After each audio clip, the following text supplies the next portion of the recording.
Nii, nüüd hakkame lahendama Rubiku kuubiku viimase kihi, viimaseid lahendamata nurkasid. Nagu mäletate, siis eelmises juhendis suutsime tekitada olukorra, kus kõik nurgad said värvide järgi õigesse asukohta ja 2 nurka isegi lahenesid ära ehk pöördusid valemi rakendamise ajal õigetpidi. Nüüd keskendume sellele 2 nurgale ja kui me need ära lahendame, siis ongi kuubik lahendatud ka.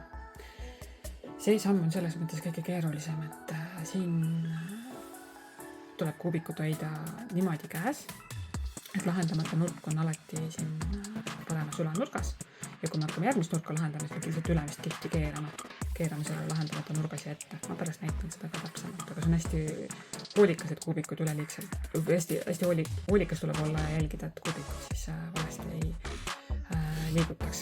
Vahepeal võibki tunduda, et terve kuubik läheb juba sassi ära, aga tegelikult kui kõik neid samme hoolega jälgida, valemit õigetpidi ja õiges järjekorras rakendada ja vajalik arv kordi, siis kuubik saab lahendatud. Aga alustame siis selle valemi, kus on 4 sammu rakendamist.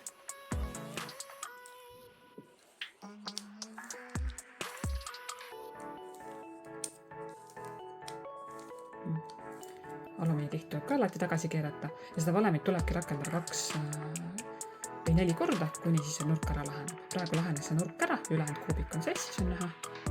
Nii, ja nüüd keerame ainult ülemist kihti, keerame selle lahendamata nurga siia ette ja rakendame seda valemit siis.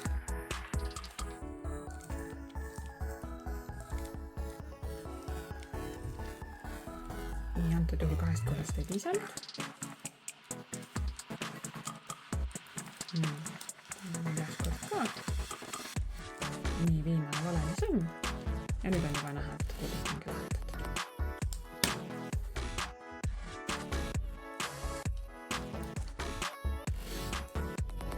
Ja ongi kõik. Edukat lahendamist.